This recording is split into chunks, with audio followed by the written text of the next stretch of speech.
माझे दोन्ही मित्र आणि ज्येष्ठ मित्र किशोर पेटियाल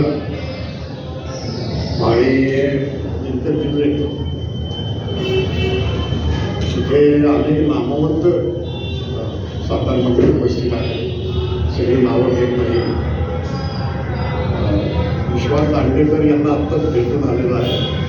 त्यांना त्याच्या पद्धतीच्या कारणामुळे येता येत नाही. परंतु विश्वास दांडेकर आणि किशोर पेटियाल यांनी आपल्याला एखाद्या व्याख्यानाला बोलवलंय ही गोष्टच वक्त्याला दडपण आणण्याकरता पुरेशी आहे. त्यामुळे मी खरोखर अनेक व्याख्यानं मी देतो देईन, पण मी आज मात्र प्रचंड दडपणात आहे. त्याचं कारण असं की मी म्हटलं तसं या दोघांनी मला इथे प्रचारण केलं हे एक, आणि दुसरं म्हणजे नरहर कुरुंदकर यांची इतिहास दृष्टी अशा विषयावर मला आपल्या पुढे सातारच्या या सगळ्या नाटककार मंडळींपुढे मांडणी करायची. त्यामुळे मला खरं तर असं वाटतं की एकतर सुरुवातीला जगन्नाथ शंकर शेळके जे भारतीय प्रबोधनाचे जे आद्य असे सुधारक होते, त्याच्यामध्ये बाळशास्त्री आंबेडकर आणि जगन्नाथ शंकर शेळके या दोघांचाही समावेश होतो. तेव्हा जगन्नाथ शंकर शेळके यांचा आज स्मृतिदिन आहे आणि नरहर कुरुंदकर यांचा 44वा स्मृतिदिन आहे. या दोन्ही माननीय व्यक्तींना मी माझी आदरांजली अर्पण करतो आणि माझ्या बोलण्याची सुरुवात करतो. हा जो आजचा विषय आहे हा एकापरी शिवधनुष्य, आणि हे शिवधनुष्य उचलताना मी आडवा होणार नाही, परंतु त्याचं ते उचलणं जे आहे त्याचं दडपण मात्र माझ्यावर खूप आहे. किंवा ते उचलून मी खरोखरच म्हणजे म्हणजे ती गोष्ट सोपी नाही त्याची मला पूर्ण जाणीव आहे. आणि त्यामुळे मी ते कसं केलं हे मला प्रामाणिकपणे सुरुवातीलाच नमूद केलं पाहिजे. नरहर कुरुंदकर तिथे बरेच लोक असे आहेत. आमचा विश्वास दांडेकरांकडे सुद्धा आमच्या गप्पा चालण्याच्या विश्वास भेटल्याही त्यांच्याबद्दल सांगतात.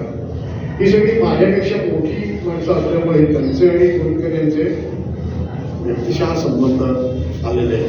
त्यामुळे त्यांच्याकडे त्या सगळ्या आठवणी माझा काही असा व्यक्तिशः त्यांच्याशी संबंध आलेला नाही की मोना मी त्यांना फार पाहिलेलं नाही, फार ऐकलेलं नाही. एकदाच मी पुण्यामध्ये त्यांचं एक व्याख्यान ऐकल्याचं मला स्मरण आहे आणि तेवढंच त्यांचं दर्शन म्हणजे त्याच्यात सुद्धा व्याख्यानाचे तपशील आता मला आठवत नाही, ते फिकट झालं त्या सगळ्या आठवणी. फक्त मनामध्ये टिकून असणारी जी आठवण आहे ती मात्र अतिशय दुःखद आहे आणि ती म्हणजे त्यांच्या निधनाची. म्हणजे या 82 साली त्यांचं जे निधन झालं त्यामुळे सगळेच खूप माझे वडील वशिनी दीक्षित यांचे आणि त्यांचे पुष्कळ चांगले संबंध होते. वशिनीकडे त्यांच्या खूप आठवणी आहेत.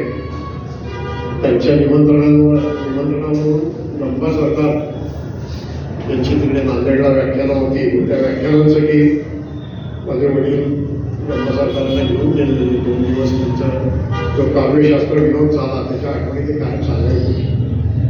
आणि नरहर कुरुंदकरांच्या जाण्याने वडील किती अस्वस्थ झाले, किती आढळले हे मी डोळ्याने पाहिलं.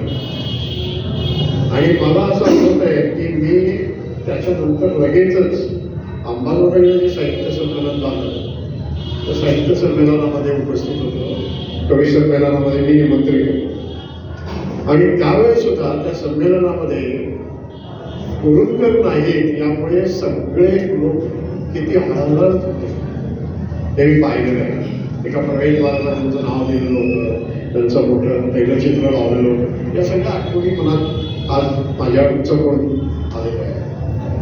असं मला हा जो विषय मी घेतला मी म्हटलं तर शिवधनुष्य घटनाच आहे, पण या विषयाच्या निमित्ताने म्हणजे मी माझ्या बोलण्यातून तुम्हाला किती फायदा मिळेल याची मला कल्पना नाही, परंतु हा विषय घेतल्यामुळे आणि हे निमंत्रण स्वीकारल्यामुळे माझा स्वतःचा व्यक्तिशः खूप मोठा फायदा झाला, खूप मोठा लाभ मला मिळाला. आणि याचं कारण असं की कुरुंदकर हे मी सलग वाचले नव्हते.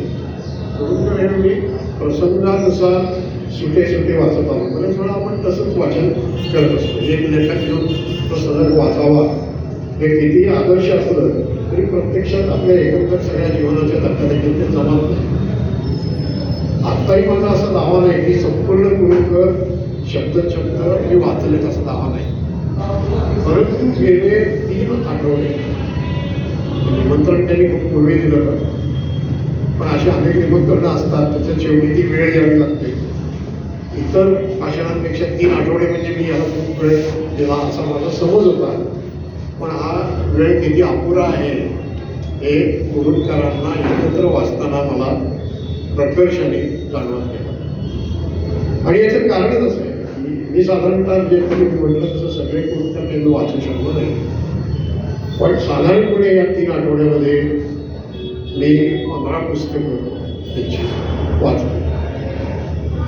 त्यांच्यावरचं एक पुस्तक वाचलं, त्यांचेच मित्र मधु कुरुंदकर यांनी ज्या त्यांच्या आठवणी लिहिल्या, तर ते जे पुस्तक आहे त्यांचं ते मी वाचलं. आणि माझ्याच एका विद्यार्थिनीने आज जो मी विषय घेतला त्याच विषयावर एकेकाळी एमफिल केलेलं होतं. तिचा प्रबंध मी पुन्हा एकदा पाहिला, कारण तिच्याकडनं मी खूप कसं काम करून घेतलेलं होतं. पण किती झालं तरी तो एमफिलचा प्रबंध होता, त्यामुळे त्याला ज्या मर्यादा आहेत त्या मर्यादा अर्थातच आहेत, त्याच्या खूप पलीकडे मी जाणार आहे. पण त्याचंही म्हणजे ही कधीची गोष्ट आहे तर 99 सालची गोष्ट, आणि म्हणजे इतक्या पूर्वी मी ते काम तिच्याकडनं करून देत होतं. पण त्याच्यानंतर मी म्हटलं तसं की त्यावेळेस सुद्धा जो मार्गदर्शक असतो तो काही सगळं साहित्य एकत्रित वाचत नाही, काय वाचावं, कसं वाचावं, कसे निष्कर्ष काढावेत याचं मार्गदर्शन करत असतं. म्हणून खरं सांगायचं तर गेले 3 आठवडे हा एक ज्ञानयज्ञ चालू केला. आणि या ज्ञानयज्ञामध्ये मी अक्षरशः त्याचा एक विलक्षण आनंद, तर ते आनंदसार जे आहे या ज्ञानयज्ञाचं ते मी आज आपल्याला वाटून देण्याचा माझा हा छोटासा असा प्रयत्न आहे. अडचण अशी आहे कुरुंदकर वाचताना, म्हणजे मी सहज सांगितलं की दार आणि काठ त्यांचं वाचत, आणि दार आणि काठ याच्यातच माझा इतका वेळ म्हणजे मला कळत होतं की माझ्या विषयाच्या दृष्टीने हे संपूर्ण पुस्तक वाचायची काही गरज नाहीये. पण एका वेगळ्या अर्थाने तेही कुरुंदकरांची इतिहास दृष्टीच व्यक्त करणार आहे, आणि म्हणून मी त्या दार आणि काठमध्ये इतका रंगलो मला त्यातनं बाहेर पडवेना अशी ती स्थिती होती. आणि ते जसं आहे तसं संगत दरची मधु कुरुंदकरांचं जे पुस्तक आहे तेही मी खरं म्हणजे ते सुद्धा ह्या विषयाच्या दृष्टीने सगळं मला वाचायची गरज नव्हती, पण त्यातही मी भारावून ते वाचत असतो. कुरुंदकर म्हणजे अगदी लहान वयापासून म्हणजे त्यांनी आठवण दिली कुरुंदकरांची इतिहास दृष्टी ही तेव्हापासून आपल्याला दिसते. वयाच्या 8व्या वर्षीचा प्रसंग त्यांनी दिलेला आहे. गावातलं काहीतरी उत्सव वगैरे होता, आणि त्या उत्सवात त्यांनी सुद्धा कुरुंदकरांना पहिल्यांदा पाहिलं, आणि मग त्यांची मैत्री झाली. तर तो पडदा बाजूला झाला, आणि कुरुंदकर कसे उभे होते आणि काय म्हणाले याचं जे त्यांनी वर्णन केलंय त्यात पुढे पाहिलेले कुरुंदकर जसेच्या तसे डोळ्यासमोर उभे राहतो. म्हणजे ते तेव्हापासून तसंच आहे. आणि त्यावेळेस ते असे उभे राहिले, ताट उभे राहिले, आणि त्यांनी असं सांगितलं की श्रोते हो, मी आज जलसंवर्धनाच्या प्रकाराने इथे तुमच्यासमोर काहीतरी सादर करणार आहे, ते तुम्ही शांतपणे ऐका. असं ते त्यांच्या खास टसक्यात ते त्यांनी सांगितल्याची त्यांनी ती आठवण दिलेली आहे. म्हणजे इतिहासाचा विचार तेव्हापासून आहे. त्यांच्या डोक्यात वयाच्या 8व्या वर्षापासून असं आपल्याला दिसेल. एक खुलासा करतो इथे पुढे जाण्यापूर्वी, तो हल्ली फार करावा लागतो प्रकर्षाने. तो असा की शिवाजी महाराज किंवा अन्य काही महापुरुष यांचे एकेरी उल्लेख येण्याचा संभव आहे. कारण मी कुरुकरांची काही विधानं जेव्हा वाचून दाखवेन त्यात ते उल्लेख एकेरी. तर या एकेरी उल्लेखांमध्ये ना कुरुकरांची तशी भावना होती ना माझी. हे याच्यात कोणी अवमान करणं असं काही नाही आहे. या सर्व महापुरुषांबद्दल व्यक्तींबद्दल आदरच आहे. त्या काळात तशी लिहायची धाटणी होती म्हणून त्यांनी तसं लिहिलं आहे, पण ते आदरपूर्वक लिहिलेलं आहे.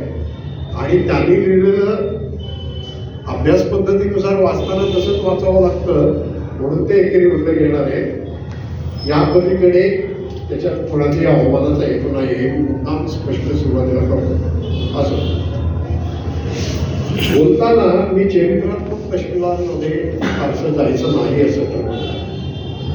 आणि त्यामुळे मी जन्मगाव बालपण वगैरे यात फारसं जात नाही. फक्त एवढं सांगायला पाहिजे की त्यांच्यावरच्या 3 संस्कारांचा उल्लेख करतो. एक म्हणजे त्यांचे वडील अंबादास कुरुंकर जे वकील होते आणि ज्यांच्यावर भारतीय तत्त्वज्ञानाचा प्रभाव होता, गीतेसारख्या ग्रंथाचा प्रभाव होता, ज्यांनी हैदराबाद मुक्तीसंग्रामात भाग घेतलेला होता, स्वातंत्र्य चळवळीमध्ये भाग घेतलेला होता, असे खूप मोठे संस्कार हे वडिलांकडून त्यांच्यावर झाले. त्यामुळे तो एक उल्लेख करायला पाहिजे. दुसरे जे संस्कार आहेत हे अनेकांना माहिती आहे. त्यांचे मामा डॉक्टर नागो नंदापूरकर की जे पुढे त्यांच्याकडेच हायस्कूलच्या त्यांच्या शिक्षणासाठी मॅट्रिकपर्यंत जेव्हा थोडं नंतरही त्यांच्याकडे राहिले, तर नांदापूरकरांचे खूप मोठे बौद्धिक संस्कार हे कुरुंकरांवर झाले. आणि आणखी एक अशी व्यक्ती होती की जिचा प्रभाव कुरुंकरांवर पडला, ते म्हणजे भालचंद्र महाराज कहाळेकर. हे 3 उल्लेख फक्त मी हे करतो, त्याच्या खोलात जात. परंतु अशा सगळ्या संस्कारांमधनं त्याचा परिणाम असा घडला की एक अतिशय तेजस्वी अशी मूर्ती घडली. आणि ती मूर्ती अशी होती की ती मूर्ती स्वतःच एका बाजूनी मूर्तीपूजक होती आणि दुसऱ्या बाजूनी मूर्ती पंचक होती असं आहे. आणि ती मूर्ती अशीही होती की जिला आरती नामंजूर होती. आणि म्हणून माझ्या व्याख्यानातही मला आरती करून चालणार नाही त्या मूर्तीची, परंतु माझ्या या भाषणामध्ये तिचं अर्थ थोडं जरी प्रकाशलं तरी मी मला धन्य मानेल, एवढंच मी म्हणतो. आता इतिहास दृष्टी याच्याबद्दल एक 5 मिनिटं मला बोलू पाहिजे. मला काय अभिप्राय आहे की का इतिहास दृष्टी हा शब्द का वापरतो. आता इतिहास दृष्टी म्हटलं की 2 इंग्रजी शब्द डोळ्यासमोर येतात. एक अप्रोच हा शब्द येतो, दुसरा परसेप्शन हा शब्द येतो. आता त्यातला अप्रोच जो आहे म्हणजे दृष्टिकोन, परसेप्शन दृष्टी. तर मला असं वाटतं की अप्रोच याच्यापेक्षा परसेप्शन म्हणजे दृष्टिकोन याच्यापेक्षा दृष्टी हा शब्द हा जास्त व्यापक आहे. आणि कुरुंकरांच्या संदर्भात बोलायचं झालं तर तोच शब्द अधिक योग्य आहे. आणि म्हणून मी नरहर कुरुंकर यांची इतिहास दृष्टी याच्यावर बोलायचं ठरवलं. त्यांच्यापेक्षा मी खूप लहान आहे, सर्व अर्थाने लहान आहे, पण तरी सुद्धा मला असं जाणवलं की माझा स्वतंत्रपणे अभ्यास करताना इतिहास विषयक माझी काही जी एक दृष्टी निर्माण झाली, त्या दृष्टीची कुरुंकरांच्या इतिहास दृष्टीशी जवळीक आहे. मी त्यांच्या मोठेपणापर्यंत पोहोचू शकणार नाही, पण कुठेतरी त्या दृष्टीशी माझी एक जवळीक आहे. त्या बांधिलकीमुळे सुद्धा या विषयावर बोलावं असं मला वाटतं. आता मग मुळात आजची इतिहासाची मुळात संकल्पना काय आहे याच्याविषयी 5च मिनिटं बोलणार आहे, कारण त्याच्यावर व्याख्यान होऊ शकतात, व्याख्यान मला होऊ शकतं. की इतिहास म्हणजे काय हा जो प्रश्न आहे याच्यावर प्राचीन ग्रीक इतिहासकार, पहिला इतिहासाचा जनक ज्याला म्हणतात, इसवी सन पूर्व 5व्या शतकातला हेरोडोटस याच्यापासून ते अगदी अलीकडच्या काळातले एच कार, आर.जी. कॉलिंगवूड आणि हेड अँड व्हाईट यांच्यापर्यंत अनेकांनी इतिहास म्हणजे काय याचं आपापल्या पद्धतीने उत्तर दिलेलं आहे आणि ते उत्तर सतत बदलत राहिलेलं आहे, त्याच्यात भर पडत राहिलेली आहे, बदल होत गेलेले आहे. पण साधारणपणे इतिहासाकडे बघताना एकतर ती मानवी जीवनाची सर्वांगीण कहाणी आहे म्हणून पाहिलं जातं. केवळ राजकीय कथा किंवा पास्ट पॉलिटिक्स नाही, ती भूतकाळाची कहाणी आहे हे जरी खरं असलं तरी ती वर्तमानाची गरज आहे. म्हणजे वर्तमानाची गरज म्हणून आपण भूतकाळात शिरतो हे लक्षात ठेवलं पाहिजे आणि ती भविष्यवेधी पण असते. त्यामुळे इतिहासाची ही कहाणी जरी भूतकाळाची असली तरी भूत, वर्तमान आणि भविष्य याला जोडणारी अशी ती गोष्ट आहे. इतिहास हा वृत्तांत नाही, ते इतिवृत्त नाही, तर तो मूलतः अन्वयार्थ आहे. ही आता अलीकडची जी इतिहासाबद्दलची मांडणी आहे कार वगैरे लोकांची, तुम्ही एच कारने तर म्हटलं की कोअर ऑफ इंटरप्रिटेशन, म्हणजे त्याचा गाभा जर काय असेल तर तो अन्वयार्थ हा आहे. Surrounded by the bulk of the disputable facts. हा जो अन्वयार्थाचा गाभा आहे हा कशाने वेगळेला असतो तर तो विविध वादग्रस्त घटितांनी वेगळेला असतो. पण खरं काय तर वर्णन नाही, वृत्तांत नाही, तर अन्वयार्थ हा खरा ही आताची गोष्ट. दुसरा भाग असा की इतिहास ही केवळ घटनांची कहाणी नाही, कारण कुठली घटना जेव्हा घडते तेव्हा त्या घटनेशी संबंधित असे काही विचार असतात, काही विचारधारा असतात आणि त्या घडणाऱ्या घटनेतून काही नवे विचार निर्माण होत असतात. जेव्हा आपण एखाद्या घटनेचा वेध घेतो तेव्हा खरं तर त्या विचारांचा वेध आपण घेत असतो आणि म्हणून म्हणजे इथे मी कॉलिंगवूड बोलतोय पण त्यात खोलात जात नाही. पण मूलतः सर्व इतिहास हा विचारांचा इतिहास आहे. त्याचप्रमाणे इतिहास ही जरी भूतकाळाची कहाणी म्हणत असतो आपण तरी इतिहास जिवंत का राहतो तर जिवंत माणसं इतिहासाचा विचार करतात म्हणून इतिहास टिकतो, नाही तर तो टिकणार नाही.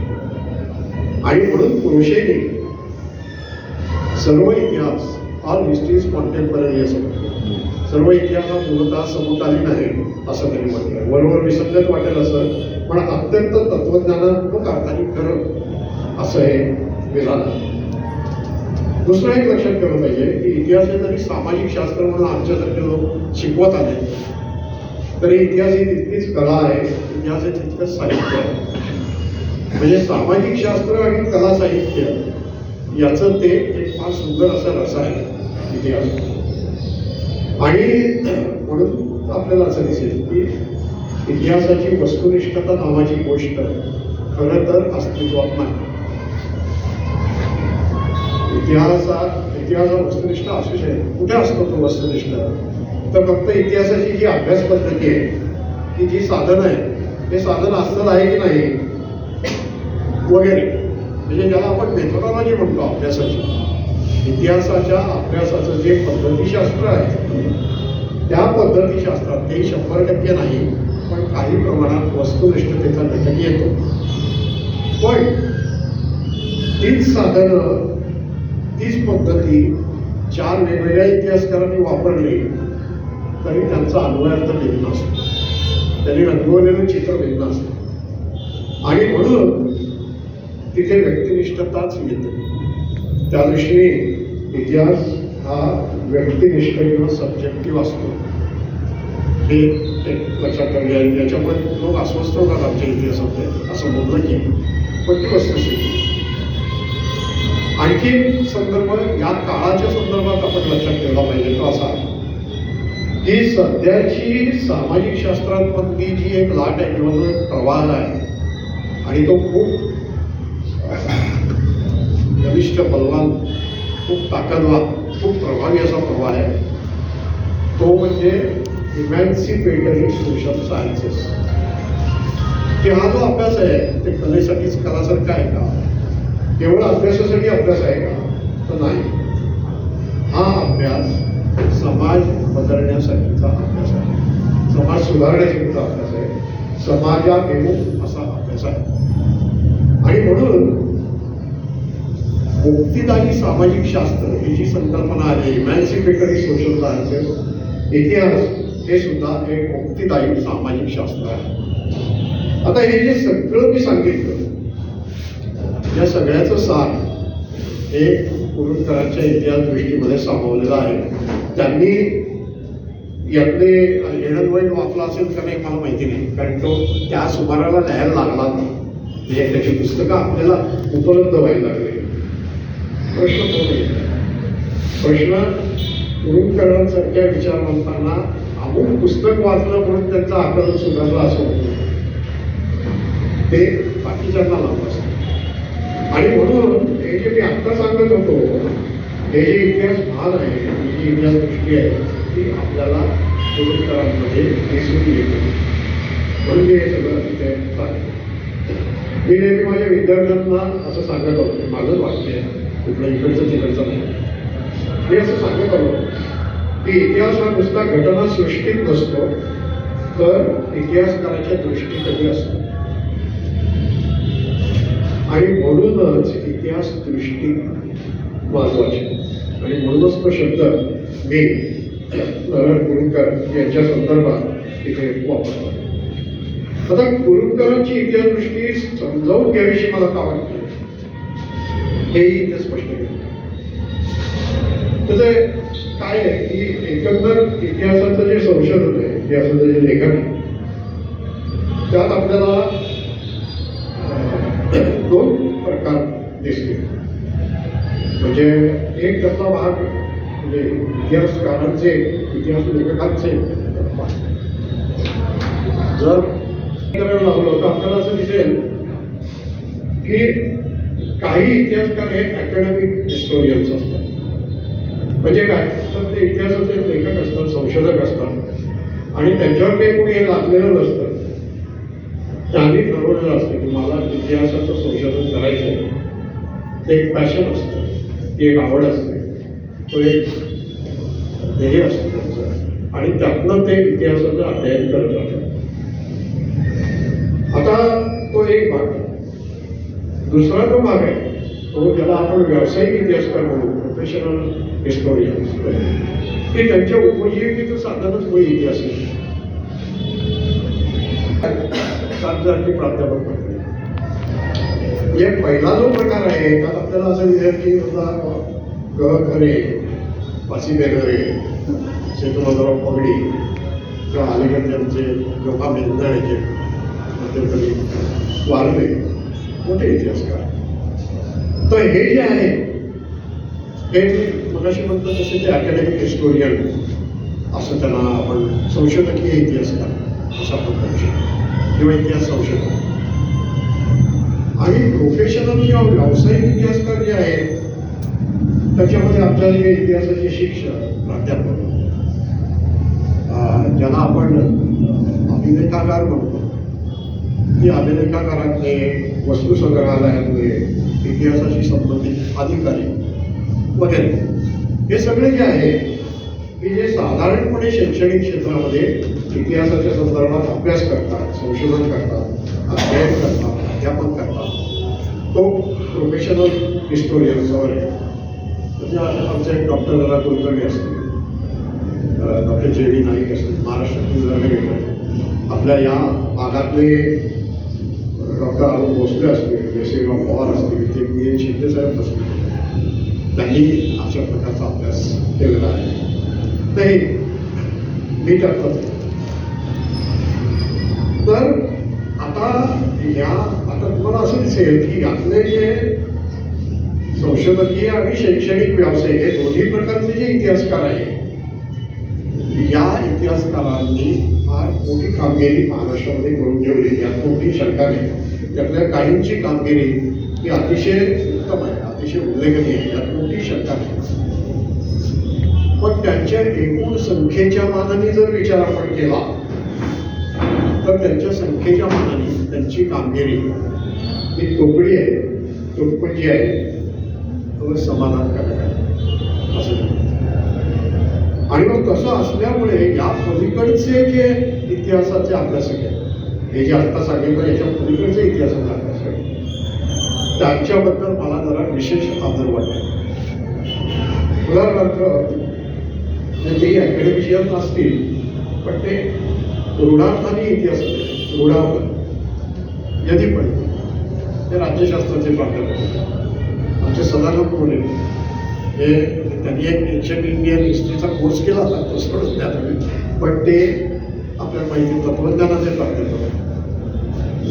शेषराव मोरे हे इंजिनिअरिंगचे प्राध्यापक. हे अशी काही माणसं आहेत की जी या आत्ता जे मी सांगत होतो प्रवर्ग किंवा कॅटेगरी त्याच्या पलीकडची माणसं आहेत, पण त्यांनी इतिहासाच्या संदर्भात काहीतरी भरीव असं काम केलं. आता हे एक झालं, पण हे सुद्धा सगळं माझ्या मते एक, मी त्याला औपचारिक इतिहास वर्तुळ असं म्हणतो. आणि या औपचारिक इतिहास वर्तुळाच्या बाहेरच्या काही व्यक्तींच्या इतिहास दृष्टीबद्दल व्यक्तिशः मला खूप आकर्षण आहे. आणि ते आकर्षण असल्यामुळे, कारण इतिहासाच्या कक्षा जर आपल्याला नोंदवायच्या असल्या तर नेहमीच्या या गोष्टींच्या पलीकडे जाऊन आपल्याला इतिहास बघता आला पाहिजे, अभ्यासता आला पाहिजे, मांडता आला पाहिजे. आणि म्हणून मी निवृत्त झाल्यानेही 10-1 वर्ष होत आली, त्याच्या आधीच्या काळातलं मी सांगतोय. जेव्हा मी रिसर्च गाईड होतो त्यावेळेला मी माझ्या विद्यार्थ्यांना मुद्दाम असे काही वेगळे विषय संशोधनासाठी देत असतो. आणि आपल्याला आश्चर्य वाटेल की त्यातला एक विषय कुरुंकर आहे. शिल्पा शेट्टी नावाच्या माझ्या विद्यार्थिनीने, तिला एप्रिलसाठी मी नरहर कुरुंकर यांची इतिहास दृष्टी हा विषय लिहिलेला होता. आणि त्याच्यावर साधारणतः 300 पानाचा प्रबंध तिच्याकडनं बसून काम करून घेतलं.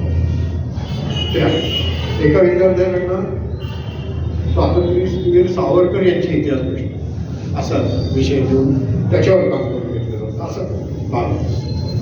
पण एकंदरीत मला असं वाटतं की हे जे मी म्हटलं तसं की औपचारिक इतिहास वर्तुळात पलीकडचे काही लोक असे की ज्यांच्या इतिहास दृष्टीविषयी मला खूप एकतर जिज्ञासा आहे आणि आदरभावही आहे. त्या व्यक्तींमध्ये मी 2-4 उल्लेख करणार आहे. पंडित नेहरू ही एक व्यक्ती, साने गुरुजी ही दुसरी व्यक्ती, स्वातंत्र्यवीर सावरकर तिसरी व्यक्ती. विचारांचं पटणं न पटणं यात मी जात नाही आहे, मी एकंदर सांगतो की यांची क्षेत्र आणि त्यांनी इतिहासाच्या बाबतीत केलेली मांडणी या अंगाने मी करतो. कॉम्रेड शरद पाटील ही त्यातली 4थी व्यक्ती. आणि या जशा 4 व्यक्तींचा मी उल्लेख केला तशी आणखी एक फार महत्त्वाची व्यक्ती म्हणजे नरहर कुरुंकर. तर या दृष्टीने मी ते माझ्या आकर्षणाचं केंद्र आहे. नरहर कुरुंकर हे इतिहास दृष्टीच्या अंगाने माझ्या आकर्षणाचं केंद्र आहे. आता कुरुंकर हे काही इतिहासाचे अभ्यासक नव्हते, रूढार्थाने इतिहासाचे संशोधक नव्हते, इतिहासकार नव्हते, इतिहास लेखक नव्हते. पण ते कोण होते? ते इतिहासाचे भाष्यकार होते, इतिहासाचे मीमांसक होते, इतिहासाचे गाढे व्यासंगी. आणि त्यांच्या विचारवंत असण्यात इतिहास चिंतन हा एक महत्त्वाचा पैलू होता. त्यांना आपण विचारवंत जे म्हणतो त्याचा हा एक महत्त्वाचा भाग आहे की त्यांचं इतिहास चिंतन. संगत प्रवृत्ती हे जे पुस्तक आहे त्याला प्राध्यापक राम शेवाळकर यांची प्रस्तावना आहे. आणि त्या प्रस्तावनेतलं त्यांचं एक वाक्य असं आहे, त्यांनी असं म्हटलं आहे की कुरुंकरांसारखी माणसे आकलनाच्या बाबतीत नेहमी आव्हानच ठरत असतात. मला हे व्याख्यान देण्याच्या निमित्ताने हे अधिकच पटलेलं आहे. आणि ते आव्हान स्वीकारून मी आता त्याच्याशी पूर्णपणे हे आहे सहमत आहे, पण ते आता तुमच्यासमोर मांडण्याचा प्रयत्न करतो. आव्हान काय? तर धार आणि काठ हे जे पुस्तक आहे तर धार आणि काठमध्ये रणांगण कादंबरीच्या संदर्भात लिहिताना त्यांनी वाल कुलकर्णी यांचा काही एक संदर्भ दिलेला आहे. आणि वाल कुलकर्णी यांनी ते शब्दप्रयोग वापरला आहे. तो रणांगणच्या संदर्भातला शब्दप्रयोग आहे. तो शब्दप्रयोग आहे अनेक संदर्भ सूचकत्व. अनेक संदर्भ सूचकत्व. मला असं वाटतं की हाच शब्दप्रयोग नारळ कुरुंकर यांच्या बाबतीत तंतोतंत लागू पडतो. आणि म्हणून हे जे अनेक संदर्भ सूचकत्व त्यांच्यामध्ये आहे, त्यांच्या लेखनात आहे, त्यांच्या भाषणात आहे, त्यामुळे त्यांच्या इतिहास दृष्टीचा वेगळा असा विचार करावा लागतो. आता तो जो विचार आहे तो मी आपल्यासमोर मला जसा जाणवला तसा ठेवण्याचा प्रयत्न. थोडंसं मला आपण माफ करा की हे व्याख्यानापेक्षा सुद्धा अभ्यास वर्गातली मांडणी असते तसं थोडं होणार आहे.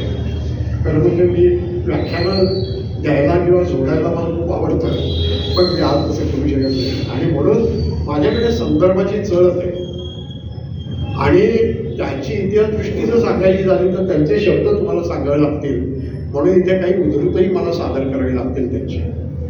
तर ते थोडं कंटाळवाणं असतं कधी कधी, हे जरी खरं असलं तरी सुद्धा कुरुंदकरांचे शब्द घेतल्याशिवाय त्यांची इतिहास दृष्टी स्पष्ट करता येणार नाही, म्हणून ते शब्द मी मुक्तपणे वापरणार आहे हे मात्र मी आधी सांगू शकतो. एक तर पहिला माझा मुद्दा असा आहे की कुरुंदकरांची जीवनदृष्टी आणि कुरुंदकरांची इतिहास दृष्टी याच्यामध्ये अभेद आहे, तर काही भेद नाही. त्यांची जीवनदृष्टी हीच त्यांची इतिहास दृष्टी होती, हे आपल्याला लक्षात घ्यावं लागतं. ते एकच आहे, ते एकरूप आहे. आणि ते काय होतं, त्यांची काय होती, काय ती जीवनदृष्टी, हे जरा मी थोडं दोन छोट्या उदाहरणांमधून आपल्यासमोर ठेवू इच्छितो. एक तर ते जे पंडित नेहरू हे कामोबा हे जे कुरुंदकर आणि डॉक्टर कुणालराव राजूरकर यांचं फार चांगलं उत्तम असं नेहरूवरचं पुस्तक आहे. मी मुद्दाम हे आवडतं. कुरुंदकर तुम्हाला नेहरूला आले खूप वाईट दिवस आलेले आहेत, त्यामुळे हे पुस्तक आपण जरूर वाचा असं मी म्हणेन. तर त्याची जी यशवंतराव चव्हाण होते मुख्यमंत्री, ते नुसते राजकारणी नव्हते, नुसते राजकारणी असण्याचे ते दिवस नव्हते. आणि त्यामुळे त्यांना एक फार सुंदर अशी दृष्टी होती साहित्याची, संस्कृतीची, ते आपल्याला माहिती. तर त्याच्या प्रस्तावनेमध्ये यशवंतराव चव्हाणांनी जे म्हटलंय त्यात कुरुंदकरांच्या सगळ्या प्रेरणा आपल्याला दिसतात, म्हणून मी त्या 4 वेळी आपल्यासमोर करतो.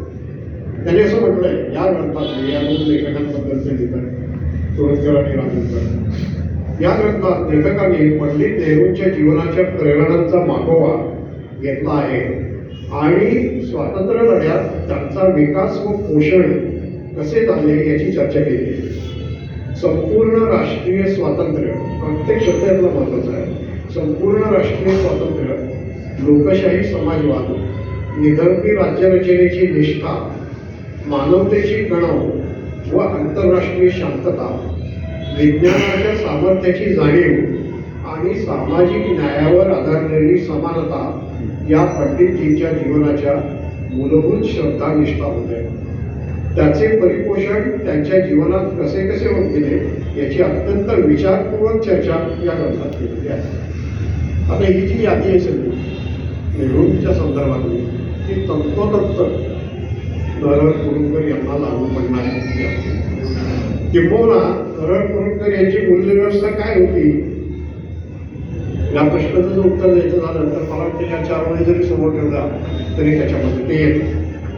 पण तरी त्यांच्या शब्दामध्येही काहीतरी सांगायला पाहिजे, म्हणून मी त्यांचेच शब्द आपल्यासमोर ठेवतो. त्यांनी असं म्हटलंय कसं लिहायचंय, ते कमी लिहायचंय, स्वतः लिहायचं, पण बोलणं अधिक असायचं, म्हणजे लिहिलं गेलंय ते कसं असायचं म्हणतात. राजकीय लिखाणात लेखकाच्या काही वैचारिक श्रद्धा असतातच, तशा माझ्या आहेत. समान नागरिकत्वावर आधारलेली जाती धर्मातील लोकशाही, तिच्यासाठी आवश्यक असणारे सामाजिक व मानसिक आधुनिकीकरण आणि समाजवाद या बाबी माझ्या श्रद्धेचे विषय आहेत. पण या वैचारिक श्रद्धा मी जरी बाळगल्या असल्या आणि सेवादलातील माणूस म्हटल्यानंतर या श्रद्धा जरी त्याला स्वाभाविक असल्या तरी या लिखाणाला कोणत्याही राजकीय पक्षाच्या पक्षीय बैठकीचा आधार नाही. पक्षाच्या चौकटीत या विवेचनाला पडलेल्या नाही वगैरे. पुढे तरी आणखी इतर काही म्हटलंय काय तर तुम्ही हे तपासू शकता वगैरे वगैरे, पण ते आता त्याच्यात जात नाही. पण इथे त्यांनी स्पष्टपणे आपली मूल्यव्यवस्था काय आहे हे व्यक्त केली. आता त्यांचं एक आणखी एक वैशिष्ट्य जे होतं ते हे होतं, म्हणजे ते इतिहासकार नसून तरी माझी म्हणतात तशी व्यासंगी आणि विद्वान तर होतेच ते बुद्धिवादी होते. आणि त्यांचा बुद्धिवाद हा कोरडा बुद्धिवाद नव्हता. या दृष्टीने बुद्धिवादापेक्षा सुद्धा गोपाल पवारांचा शब्द प्रयोग वापरतो ते विवेकवादी. बुद्धिवादापेक्षा सुद्धा मला व्यक्तिशा विवेकवाद हा शब्द प्रयोग जास्त आवडतो. ते विवेकवादी होते. आणि हा विवेकवाद त्यांच्या लेखनामध्ये कसा प्रकट होतो त्याची कोणती उदाहरणं आपल्यासमोर आली. काय कसा विवेक करावा लागतो. तर त्यांनी असं म्हटलंय की मी नास्तिक आणि त्यामुळे शिवाजी महाराजांना ईश्वर मानतात वगैरे जे मानतात मी काही त्यांना ईश्वर मानत नाही. परंतु शिवाजी महाराजांना ईश्वर का मानतात हा अभ्यासकांनी विचारात घेण्याचा प्रश्न आहे त्याचं म्हटलं. आणि मग त्यांच्याविषयीचे जे आख्यायिका आहेत वेगवेगळ्या त्या आख्यायिकांच्या संदर्भात युगप्रवर्तक शिवाजीमध्ये त्यांनी केलेलं विधान आहे. असं म्हणतात की या सर्व आख्यायिका इतिहास म्हणून खोट्या प्रेम म्हणून खऱ्या आहेत. हा गोल आपण सांभाळला पाहिजे. ते नाकारते आख्यायिका पण नाकारत असले तरी झेडकार केले आणि त्याचा तेजोवगैरे किंवा अपमान करते त्याच्यावर शब्द करतात. म्हणून त्याबद्दलची त्यांची दृष्टी जी आहे ती विवेकाची दृष्टी हे आपल्याला दिसतं. तसंच मी म्हटलं तसं की मूर्तिभंजक आहे एका बाजूने, पण त्या मूर्तिभंजनामध्ये सुद्धा एक कार्य तटस्थता आहे आणि त्या तटस्थतेला ते महत्त्व देत आहे असं पाहिलं पाहिजे. त्या संदर्भात त्यांनी दत्तोबा पोद्दारांचं उदाहरण दिलं. त्यांनी असं म्हटलं की दत्तोबा पोद्दार यांची आठवण मला उत्कटतेने येते. त्यांचं वात्सल्य या हजारोच्या वाट्यात आलं त्यातला मी एक, पण त्यात ते स्वतःला चिल्लर माणूस म्हणतात. स्वतःकडे ते विनम्रता म्हणजे वाटत तिथे ते विनम्र नव्हते पण अशा जागी ते विनम्र असायचे. पण ते म्हणतात की त्यांच्यामुळे मी चिल्लर माणूस आहे. मी काही त्यांच्या पगडी उपरण्याचा किंवा गंधाचा भक्त नव्हतो. मी त्यांच्या मूर्तिभंजक बुद्धिवैभवाचा अनन्य भक्त होतो असं ते म्हणतात. दत्तोपंत हे मराठ्यांच्या इतिहासाचे तर अभिमानी भक्त होतेच पण हिंदू धर्माचेही अभिमानी होते. या सर्व अभिमानावर मात करण्याची मूर्तिभंजक चिकित्साही त्यांच्याजवळ होती. दत्तोपंत मला एकदा म्हणाले तर हे महत्वाचं त्या दोघांच्यावरही प्रकाश होते. ज्याला तटस्थपणे औरंगजेब समजून घेता येणार नाही त्याला शिवाजीही नीट करणार नाही.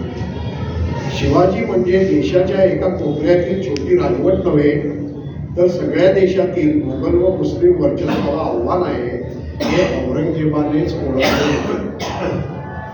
आता हे जे उद्गार आहे उद्गारांचं आणि ते फसवण्याचं जे तुरुंकरांचं काम आहे त्याच्यामध्ये आपल्याला त्यांची ही तटस्थ वृत्ती जी आहे ती दिसून येते. तसंच हे सुद्धा आपल्याला दिसेल की त्याचा विवेकवाद कसा होता. तर आपण एकदा लिहिलं की ती काळ्या दगडावरची रेल या पद्धतीचा अहंकार त्यांना नव्हता. ते अहंकारी होते असं लोक त्यांच्याबद्दल म्हणतात. ते दाखवलंही असेल त्यांनी काही ठिकाणी. पण असा अहंकार त्यांच्यात नव्हता की मी लिहिलेला शब्द जर एक काळ्या दगडावरची रेल. आणि म्हणून जेव्हा संग्रहाच्या रूपाने ते प्रकाशित करायचं झालं तेव्हा त्यांनी स्वतःच त्याच्यावर संस्करणं केलेली आहे. हे ते काही पुढे सांगतात की ते जे मागोवामध्ये त्यांनी ते लिहिलं की हे मराठवाड्याचे दिवाळी अंकात वगैरे प्रकाशित झाले इतरत्रही घेऊन गेले. पण ग्रंथरूपाने संग्रहित करताना त्यावरूनही सफाईचा हात ठेवलेला आहेच असं त्यांनी ते तिथे म्हटलेलं आहे. आणि हे त्यांनी केलं आहे हे जर दोन्ही ताणून जे बघतील त्यांच्या ते लक्षात येऊ शकते. तसंच त्यांच्या बुद्धिवाद युक्तिवादाचं आणि द्वैतवादाचं एक महत्त्वाचं उदाहरण मगाशी मी सांगितलं आहे, म्हणून तो परिच्छेद ते मी वाचत नाही. पण मगाशी जे मी बोललो की मी नास्तिक आहे, मी नास्तिक आहे आणि शिवाजी महाराजांकडे ईश्वर म्हणून बघणारे लोक आहेत. पण त्यांचं ते बघणं म्हणजे तुमचं शेवटचं वाक्य एवढंच आहे की समाजात एखाद्या माणसाविषयी त्याला ईश्वरी अवतार समजण्या इतकी पूज्यता का निर्माण व्हावी हा मात्र विचार करण्याजोगा प्रश्न आहे. त्याचे उत्तर ईश्वरावर श्रद्धा असणाऱ्या आणि नसणाऱ्या सर्वच अभ्यासकांना द्यावे लागणार आहे. खास कोणतरी शैली तर हे त्यांनी तिथे म्हटलेलं होतं.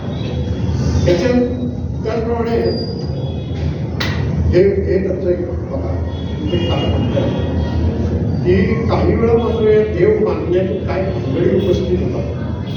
म्हणजे ते याबद्दल सहिष्णू भूमिका घेत असतील ते आपलं मत सोडत नाही. काय घोटाळा होतो, पायगुंता शब्द तरी वापरतात. पायगुंता काय घोटाळा होतो ते बघा. मी स्वतः असं नेहमी म्हणत होतो की माझा कुठल्याही ऐतिहासिक मुद्दे देव मानणारा विरोध यासाठी आहे की एकदा तुम्ही देव मानलं की त्याला तुम्ही इतिहासातून हद्दपार करता. तो इतिहास पुरुष राहतच नाही किंवा ती ऐतिहासिक मुद्दे राहतच नाही. कारण देव आहे म्हटल्यावर मग पराक्रमाला काय अर्थ शिल्लक होतो. त्याच प्रकारचे विचार मला इथं आढळले. ते म्हणतात एका व्यक्तिमत्वाच्या कर्तृत्वाचा आलेख समजून घेणे ही गोष्ट व्यक्तीला ईश्वरी अवतार मानण्यापेक्षा महत्वाची असते. माणसाचा देव ज्या वेळेला केला जातो त्यावेळेला त्याच्या अभ्यासाची गरज संपते, अनुकरणाचीही गरज संपते. हा श्रद्धेने निर्माण होणारा फार मोठा पायगुंता आहे.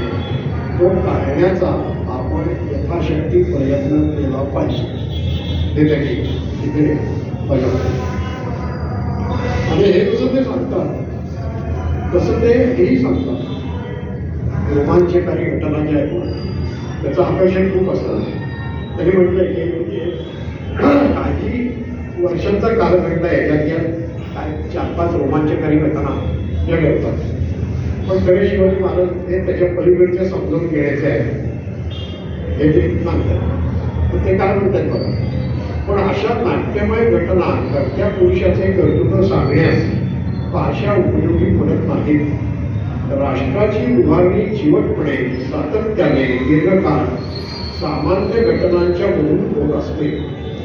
राष्ट्राच्या काय की व्यक्तीच्या काय जीवनात नाट्यमय घटना फार थोड्या असतात. आणि सत्य समजून घ्यायचे तर या नाट्यमय घटनांमागे असणारी गुंतागुंतीची वृक्ष गद्यमय कहाणी जास्त महत्वाची असते.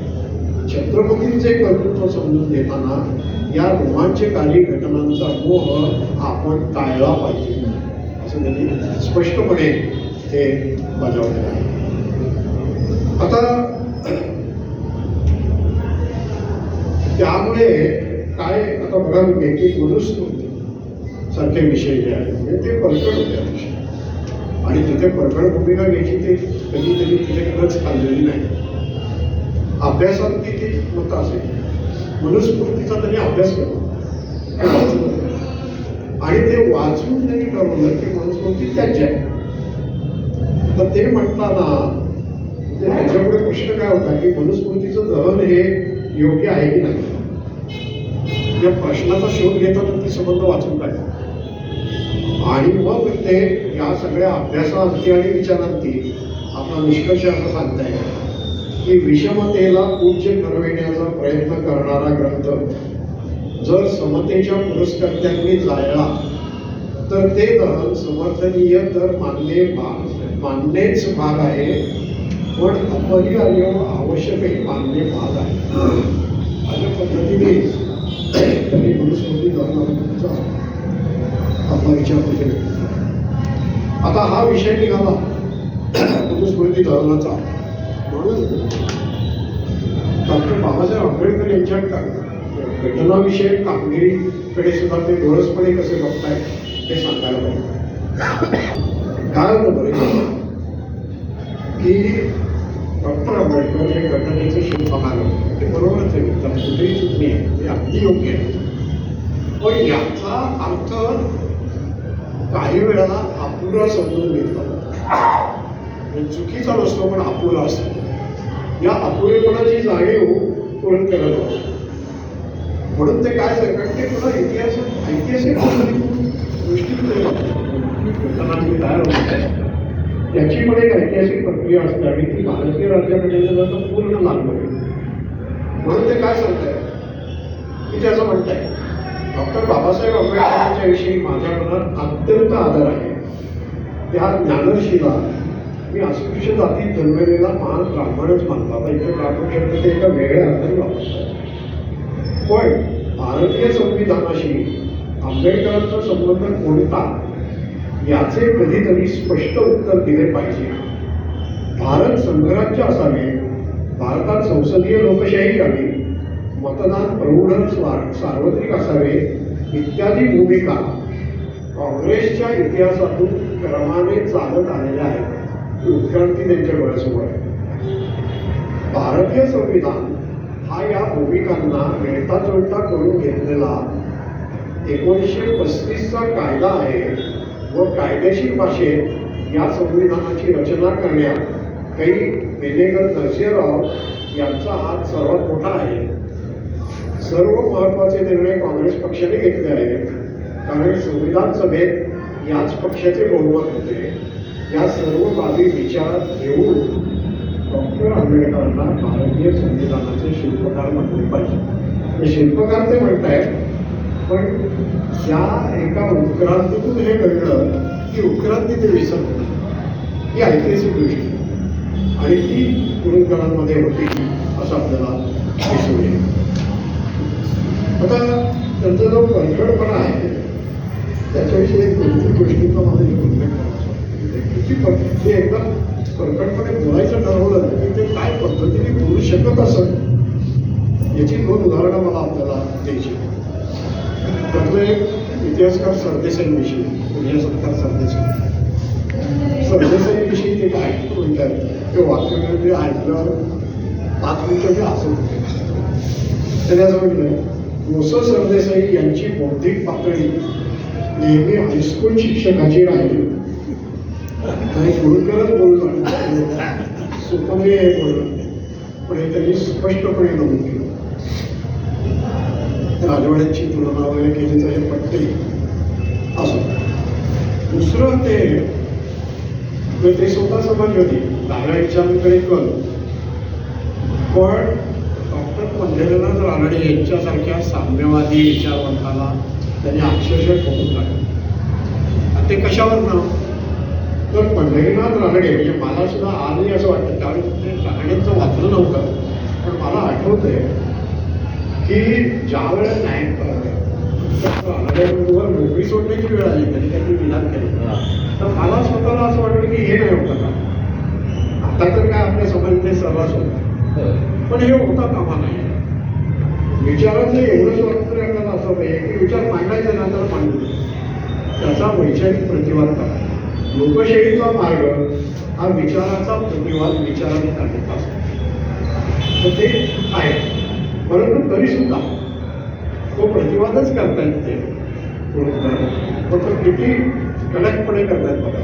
त्यांनी असं म्हटलं त्यांनी आधी सांगितलं काय रानडेचं म्हणणं काय होतं तर प्राध्यापक रानडे यांचे म्हणणे असे की शिवाजी सनातनी हिंदू व वर्णाश्रम धर्माचा पुरस्कर्ता आहे. तो राजेशाही व सरंजामशाहीचा पुरस्कर्ता आहे त्यामुळे तो नेता होऊ शकत नाही. आता ते पुढे काय म्हणतात बघा बरोबर मार्क्सवादी टीका पद्धत तोल गेलेल्या माणसाच्या हाती असली म्हणजे त्यातून असले प्रकार विवेचनात निर्माण होतात. आणि दुसरं त्यांनी असं म्हटलंय की जगन्नाथ सरकारांचंही काही चुकलं आहे हे म्हणताना पण ते काय म्हणताय जगन्नाथ सरकार हे दिशा चुकलेले पण एक जबाबदार विचारवंत मानले जाते. प्राध्यापक पंढरीनाथ रानडे नुसते दिशा चुकलेले नसून बेजबाबदार लेखकही आहे. म्हणजे त्याचा जो प्रखडपणा जो होता तो या पद्धतीचा असा तो प्रखडपणा. आता त्याचं जे तत्वज्ञान आहे पुरोगामी तत्वज्ञान जे आहे त्याच्यात एक महत्त्वाचा भाग जो आहे तो सेक्युलरिझम, धर्मातील धर्मनिरपेक्ष शब्द कुठे वेगवेगळ्या काळात वेगवेगळे वापरले गेले. सेक्युलरिझमबद्दल त्याची दोन विधानं मला आपल्या डोळ्यासमोर करायची.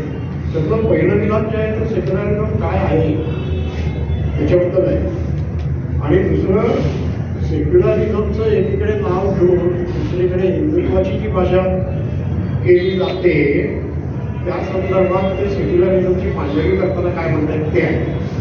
हे दोन्ही मी आपल्यासमोर घेऊ इच्छितो. ते असं म्हणताय, ते जे पदाचं आदित्यनाथ गुरुवरचं पुस्तक आहे त्याच्यामध्ये ते उद्धृत केलं ते असं म्हणताय, प्रत्येक व्यक्तीला धर्मविषयक हे पॉझिटिव्ह आहे, म्हणजे अगदी काय आहे सेक्युलरिझम. प्रत्येक व्यक्तीला धर्मविषयक चिंतनाचे स्वातंत्र्य आहे.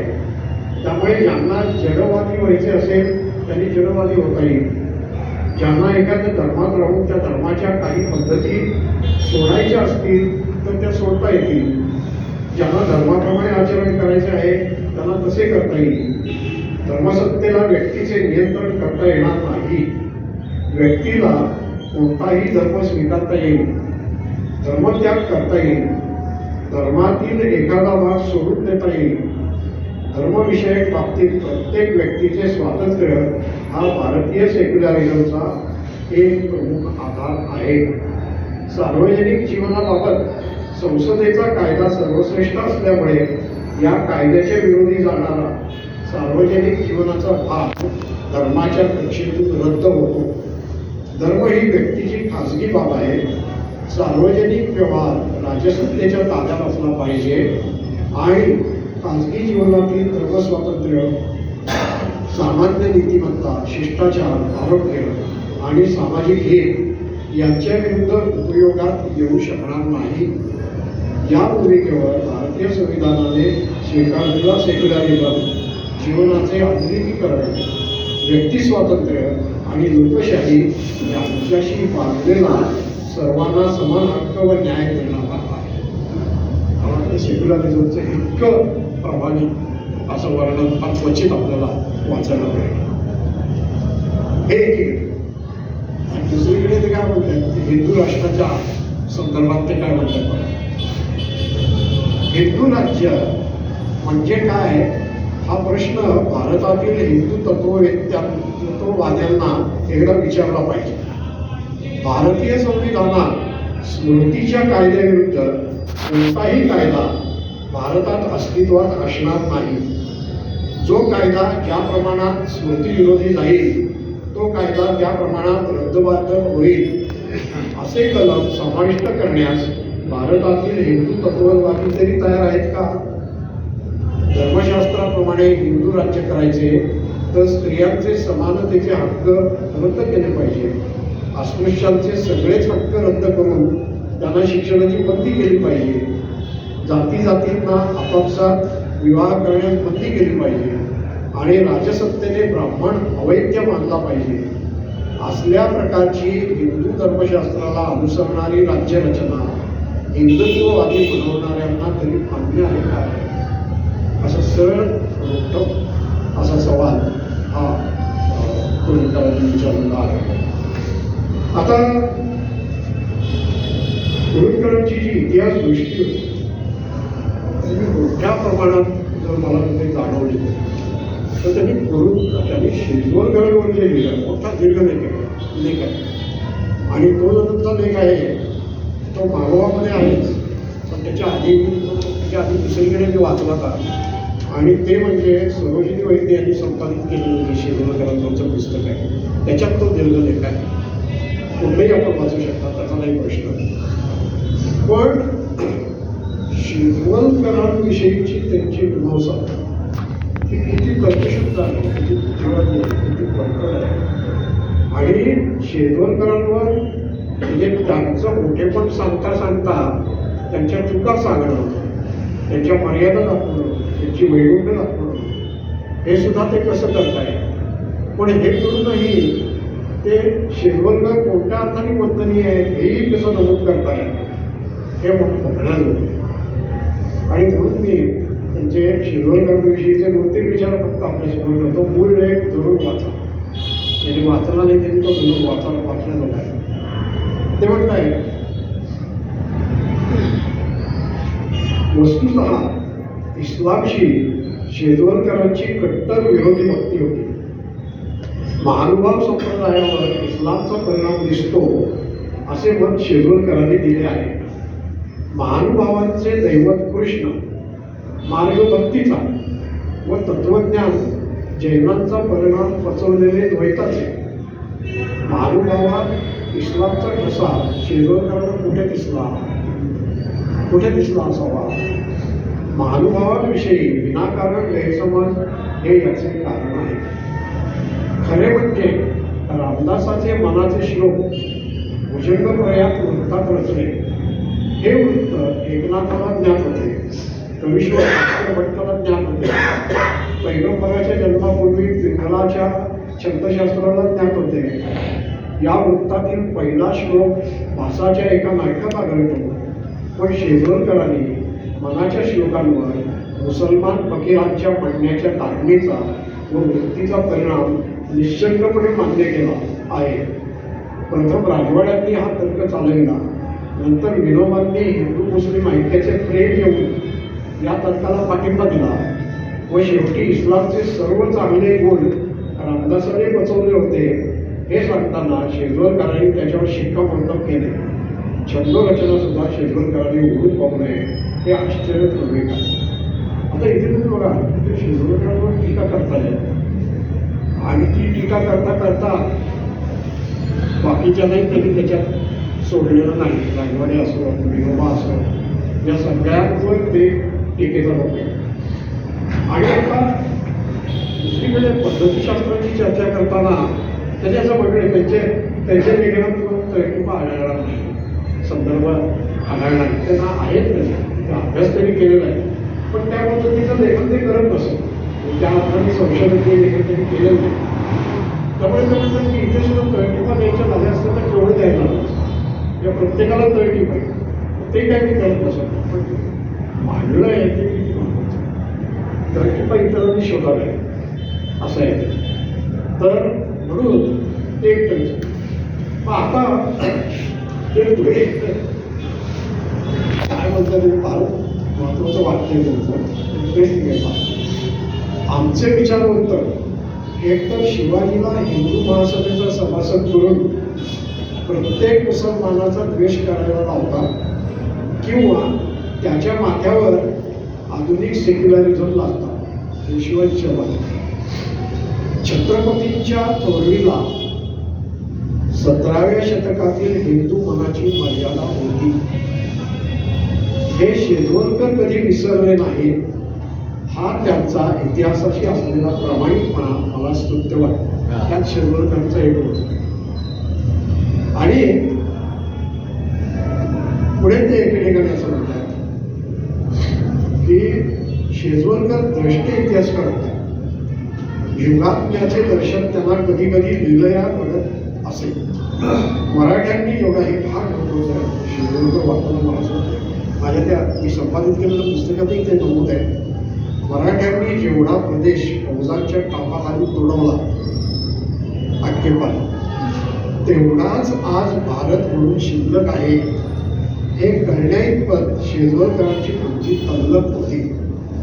पण मराठे जर दक्षिण निर्वहन करत बसले असते आणि उत्तरेचा नाद त्यांनी सोडून दिला असता तर भारतावर त्याचे केवढे घोर परिणाम झाले असते हे शेजवलकर ध्यानात घेत नाही. शेजवलकरांचा लाडका सिद्धांत होता की मराठ्यांनी दक्षिणेत स्वाऱ्या करायला, दक्षिणेवर लक्ष केंद्रित करावं.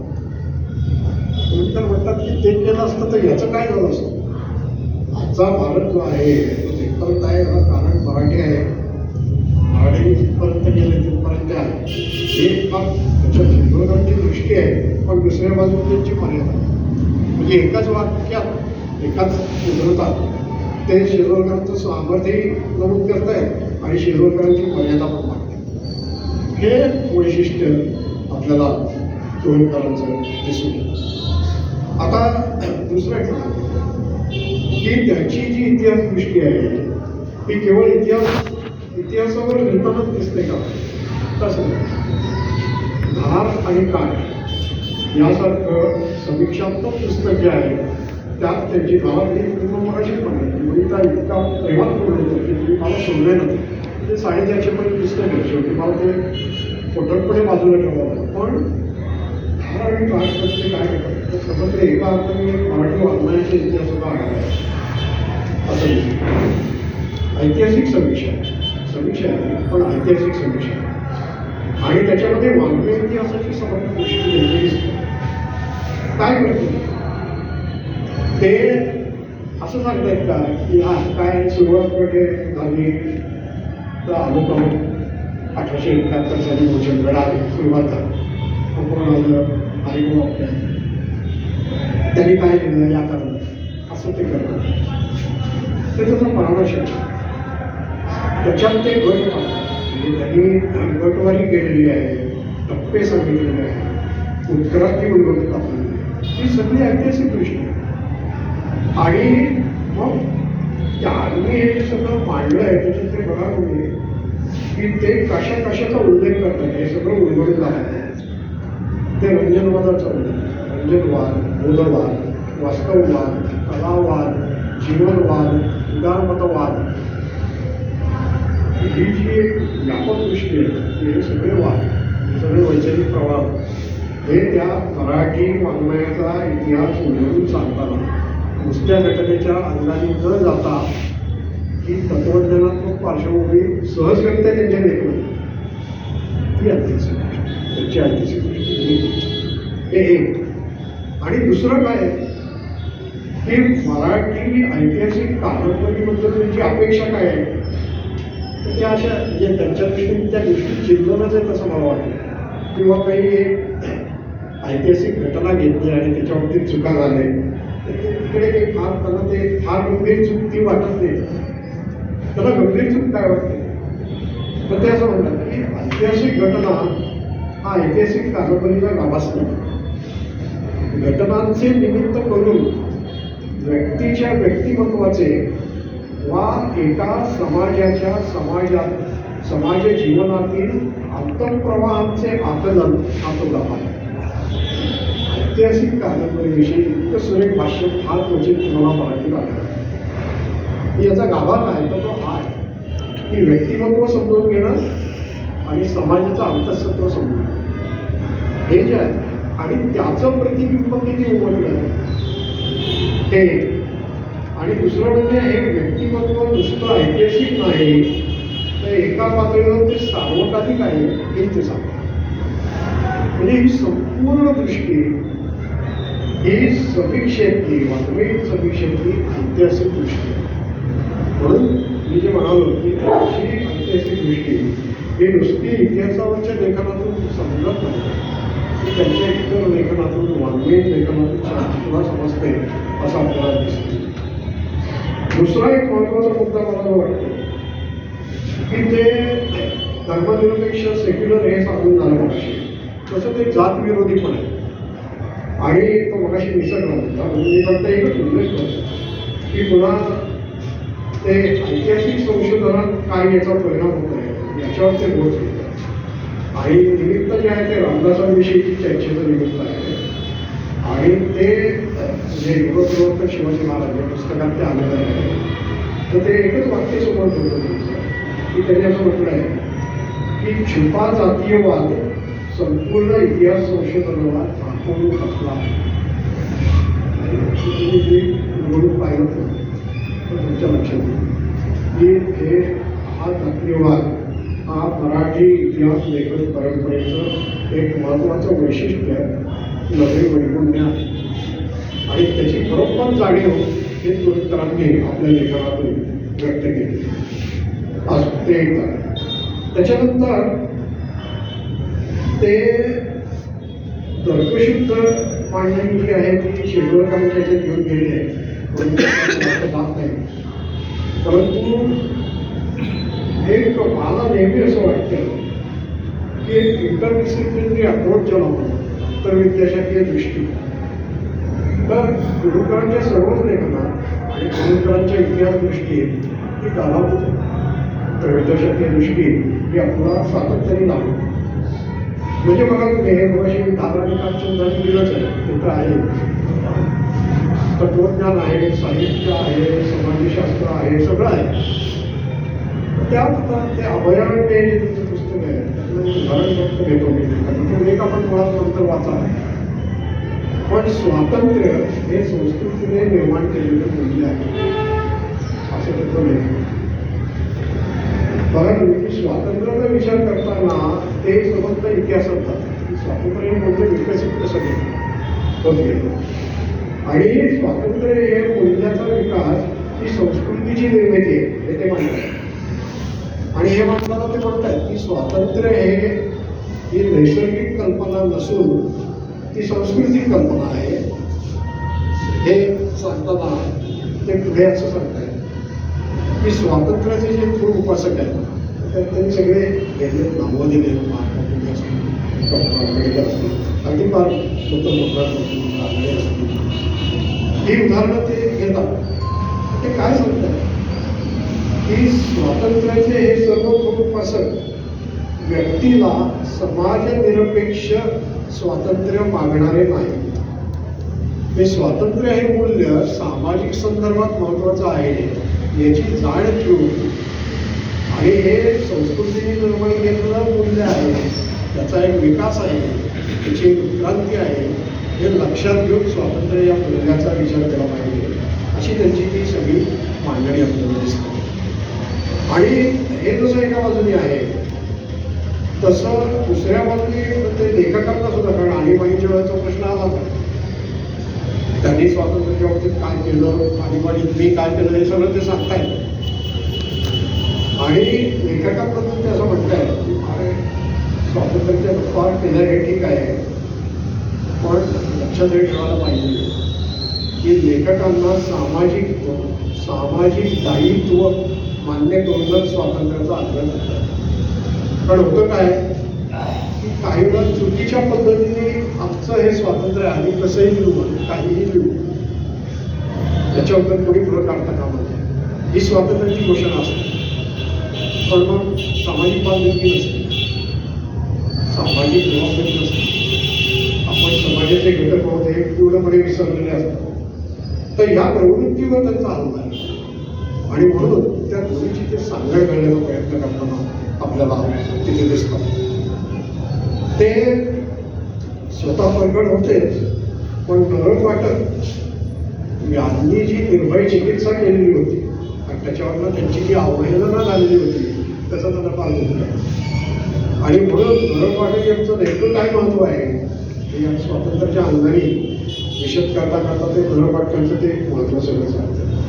हे विचारायला समजून घेतले त्याला काय म्हणायचं, आणि म्हणून त्यांची अवहेलना कशी चुकीची आहे वगैरे ही सगळी मांडणी कुरुंदकर तिथे करताना आपल्याला दिसून येते.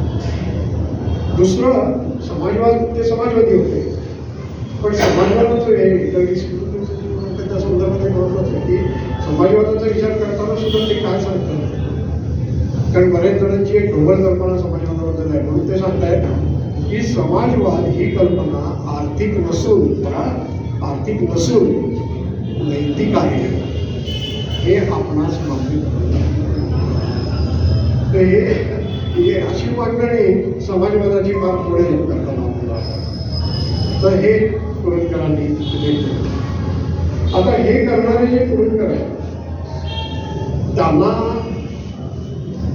इतिहास हा केवळ मराठ्यांच्या इतिहासापुरता मर्यादित नव्हताच त्यांचा, आणि म्हणून त्यांनी एक तर म्हणजे ते कुठे कसा इतिहास पाहायचे, तर व्यासांचे शिल्प हे जे त्यांचं पुस्तक आहे त्याच्या पाठराखणीचा जो मजकूर आहे त्यातली फक्त दोन तीन वाक्य बघा काय म्हणतात ते. प्रश्न असा निर्माण होतो की हे महाभारत वाचावे तरी कसे.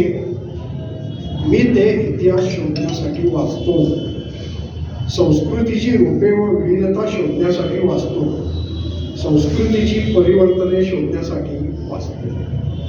महाभारताकडे बघण्याची त्यांची दृष्टी प्राचीन ग्रंथांमध्ये ती दृष्टी ऐतिहासिक आहे, आणि ऐतिहासिक परिप्रेक्ष्यातून प्राचीन ग्रंथाचा आधुनिक पद्धतीने विचार हे कुरुंदकर करतात.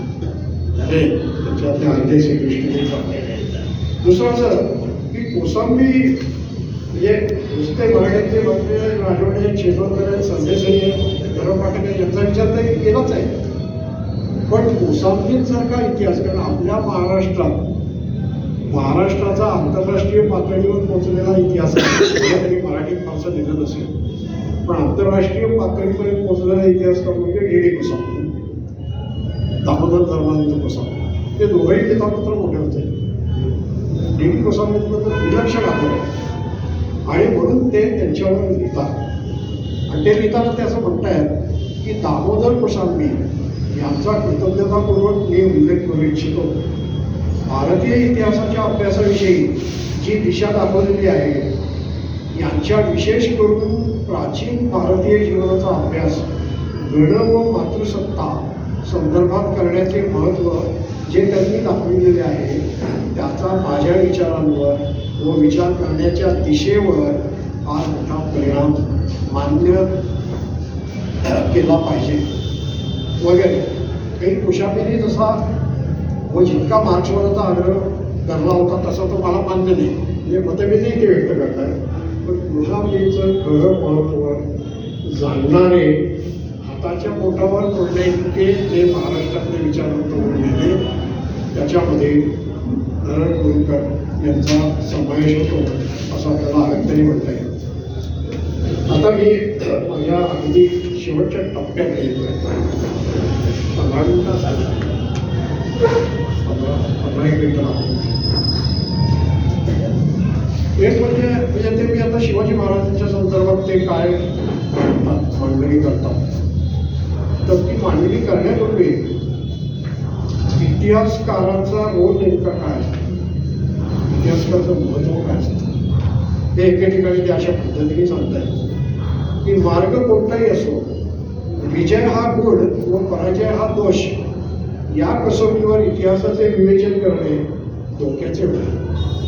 विजय ही एकच कसोटी लावली म्हणजे मग युरोपियनांनी जगभर साम्राज्य निर्माण करण्यात यश मिळवले, यामुळे त्यांनी इतरांना गुलाम करणे समर्थनीय होऊन जाते. अंतिमतः ही भूमिका चित्तराष्ट्रांच्या कुरकुरण्याला अनैतिक व त्यांच्या स्वातंत्र्य लढ्यांना असमर्थनीय ठरवते. ज्यांचे जय झाले त्यांच्या कौतुकाच्या गाथा लिहायला वाट असतातच, ज्यांचे पराभव झाले त्यांच्या कार्याचे योग्य मूल्यमापन करण्यासाठी इतिहासकार वापरतो. फार महत्त्वाची ही त्यांची दृष्टी आहे. आणि ही दृष्टी असल्यामुळे त्यांचा एक लेख जो आहे तो त्यांनी, त्या लेखाचं शीर्षक आहे पराभव शिवाजी राजांचे.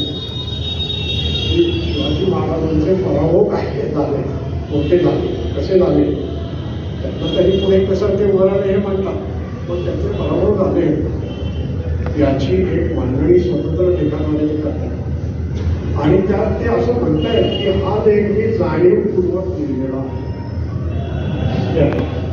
म्हणजे ही जी एक वस्तुनिष्ठ दृष्टी आहे, ही दृष्टी आहे, भाऊकपणे पाहायचं नाही.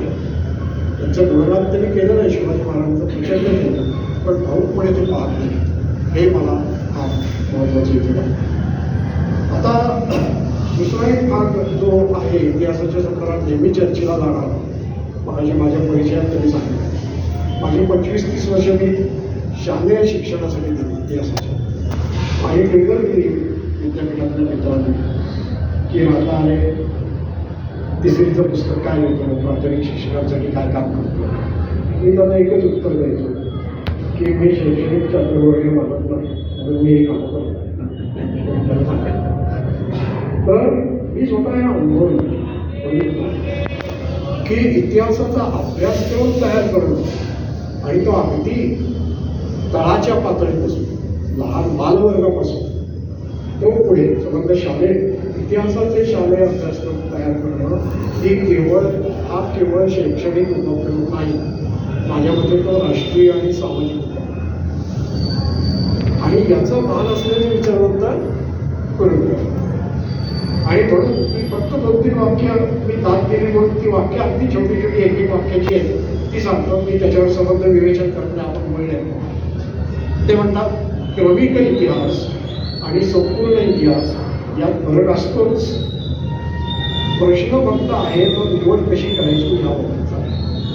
आता हे अगदी मी नेहमी बोलायचो, काही वेळा आमची वाद व्हायची, चर्चा व्हायची, तर काही भाग काही लोक अगदी अभिनिवेशाने बनले, अरे हे कसं आपण लिहित नाही, हे कसं अभ्यासक्रमाला जायचं. हे लक्षात घ्या की आपण जे अभ्यासक्रमात आणणार आणि पुस्तकात देणार, या जो आपण देणार तो सत्य असावा हे बरोबर.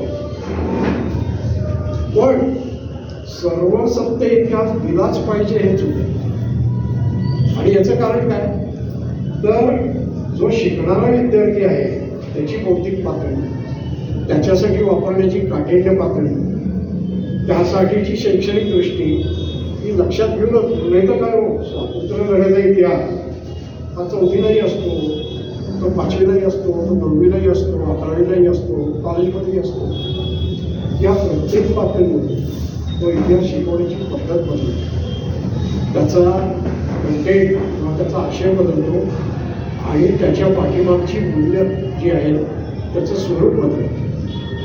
म्हणून ही दृष्टी शैक्षणिक इतिहासात अगदी लक्षात घ्यावी लागते, ती पूर्ण करावी. दुसरं ते तुला मला पूर्वी म्हटलं, मला काही वेळा त्यांच्या जवळ पोचतंय असं वाटतंय लहान असून तरी. तर हे पुन्हा हे सारखं म्हणत आलो तर त्यांच्या ह्याच्यात मला सापडलं. ते म्हणतात आजचा भारतीय इतिहास हा जणू उत्तरेचा इतिहास असल्याने हा लिहिला. माझं बरोबर असं झालं की आपला इतिहास हा उत्तर केंद्र आहे आणि दक्षिणेने खूप मोठी भर इतिहासात घातलेली असून सुद्धा तो उत्तर केंद्रीय आहे. हे 2 दोष येतात. एक तो उत्तर केंद्रीय आहे आणि दुसरं तो युरोपियन. युरोप अमेरिकेकडे डोळे लावून आपण काही वेळा इतिहास लिहितो, अभ्यासतो, आणि उत्तर भारताकडे डोळे लावून आपण इतिहास देतो. ही दृष्टी बदलायला पाहिजे, याची जाणीव. म्हणजे मला तर असं वाटून गेलं की आणि गुरुकाळाची व्यक्ती जर या इतिहास अभ्यास मंडळात असतील तर किती करत असतो. या पद्धतीने इतिहास देण्याची गरज आहे, ही जाणीव त्यांच्यात ती आहे. तसं ते असं म्हणतायत क्रमिक इतिहासात घटनांच्या जंत्रीपेक्षा प्रवाहांची मीमांसा महत्वाची आहे असं. तर ह्याच्यामुळे शालेय इतिहास किंवा क्रमिक इतिहास कसा असावा याच्या वाटेने तुमची फार महत्वाची अशी गोष्ट आहे. आता शेवटी मी अगदी 4 ते 5 मिनिटात तो समारोप करतो. त्यांनी शिवाजी महाराजांविषयी जे लिहिलं, त्याची पुस्तकं जी आहेत त्याच्यात त्यांनी कशावर भर दिला हे फक्त मी तुम्हाला, म्हणजे शिवाजी महाराजांकडे कसं बघावं याची एक वेगळी अशी दृष्टी त्यांना आपल्याला दिसतो. एक म्हणजे शिवाजी महाराजांकडे ते एक व्यक्ती, एक राजा, एक थोर माणूस, ईश्वर म्हणून पाहतात. मग ते काय पाहतात, तर शिवाजी महाराजांचं राज्य हे मूलतः जनतेचं राज्य आहे, ही त्यांची संबंध मागणी आहे. आणि म्हणून ते शिवाजी महाराजांचं वर्णन जनतेच्या स्वातंत्र्याकांक्षेचा प्रतिनिधी शिवाजी असं करतात. आणि तिथे ते दाखवून देत आहेत की शिवाजीचं जे राज्य आहे,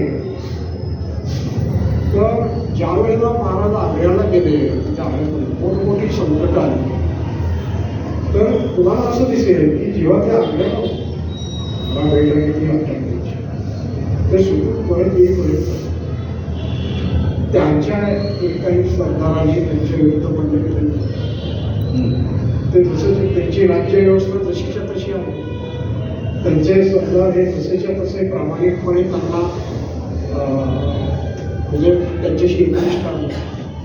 तर ह्या ज्या गोष्टी आहेत ते काय म्हणतात नाही का की इतर चमत्कार आहेत, पुष्कळ चमत्कार आहेत, पण हा जो चमत्कार आहे ना तो शिवाजी महाराजांच्या इतिहासातला केवढा मोठा चमत्कार हे आपण विसरतो. तर हा एक त्याचा खूप मोठा भाग की हे जनतेचं राज्य होतं आणि म्हणून जनतेला कायम. आणि ते काय म्हणतात की हा समग्र भारतीय इतिहासातला, प्राचीन आणि मध्ययुगीन इतिहासातला एक अपवादात्मक असा भाग आहे. जनतेला हे आमचं राज्य असणं असं वाटणं, हे जे काही सगळं आहे त्याचं स्पष्टीकरण ते आता घेत नाही. हे जे सगळं आहे हा भारतीय इतिहासातला एक अपवादात्मक भाग आहे. तिथे शिवाजी महाराजांचं वेगळेपण आहे. दुसरं ते काय करतात, त्यांनी एक रूपक वापरलं आणि ते रूपक बांधकामाचं. ते म्हणतात की शिवाजी महाराजांचा भर कशावर होता, तर तो बांधणीवर होता. आणि मग तिथे ते राज्याच्या गरजेनुसार ते बांधकाम करत असायचं. मग त्यांनी माणसं बांधली, फौजा बांधल्या, राज्य बांधलं, किल्ल्यांचं बांधकाम केलं, गावं वसवली, बाजारपेठा वसवल्या. पण मराठी भाषा बांधण्यासाठी सुद्धा त्यांनी राज्यव्यवहार कोश सारखे उपक्रम केले. भाषेचीही बांधणी आहे, आरमाराची बांधणी आहे. तर हे बांधकामाचं रूपक घेऊन हे समग्र कसं त्यांनी उभं करत गेले, हे त्यांनी शिवाजी महाराजांचं तिथे ते महत्त्व स्पष्ट केलं. आणखी एक गोष्ट म्हणजे स्वप्न साकार करणारे युद्धनेतृत्व असतं, पण नुसतीच युद्ध करून त्याची कमी आणि तसं नाही आहे. तर ते या 4 जोडी बघा. जे फक्त स्वप्नेच पाहतात ते फार तर कवी होऊ शकते, युगप्रवर्तक राष्ट्रनेते होऊ शकणार नाहीत. राष्ट्रनेत्यांना स्वप्न साकार करण्याची कुवत असावी लागते. शिवाजीचे युद्ध नेतृत्व हा हे स्वप्न साकार करण्याचा कुशल कार्यक्रम होता.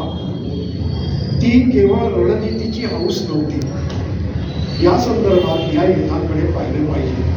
आणि असे पाहताना सैनिकाचे शौर्य व सेनापतीचे शौर्य यात असणारे मूलभूत अंतर आपण लक्षात ठेवलं.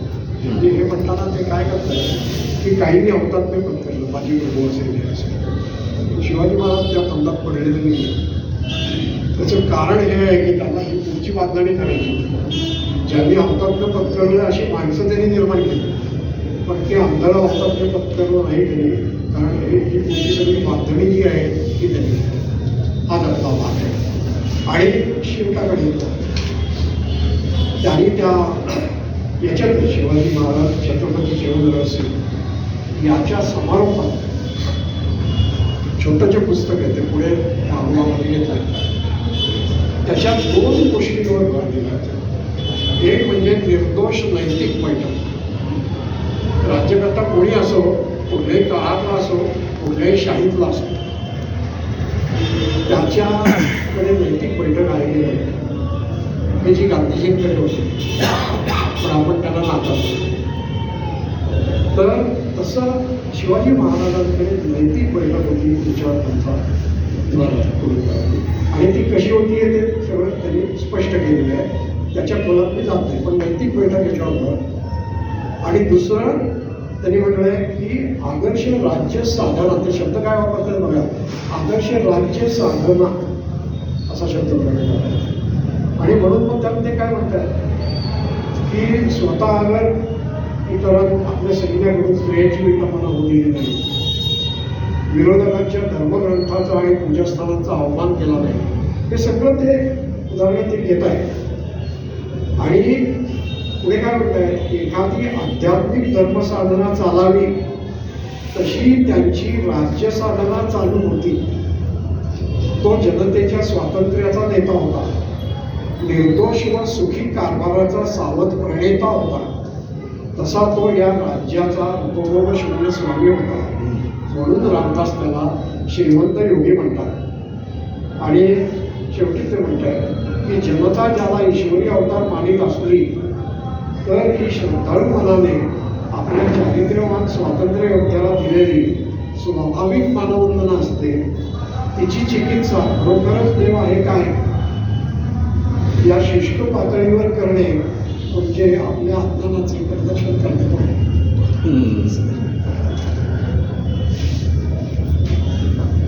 तेव्हा या पद्धतीने इतिहासाचे औपचारिक अभ्यासक नसून नारायण यांनी जी एक इतिहास दृष्टी या महाराष्ट्राला दिली ती फार मोलाची आहे. ती आपल्यासमोर ठेवणं हा माझा उद्देश होता. आणि त्याचं मोल आज तरुण पिढीला किती कळतंय याचं एक उदाहरण सांगतो आणि थांबतो. परवा माझी या सगळ्यावरनं, कारण त्यांनी एक पुस्तक काढलं ते मधू कोळुंकरांचं, विनोद शिरसाट, साधना प्रकाशनचं आहे.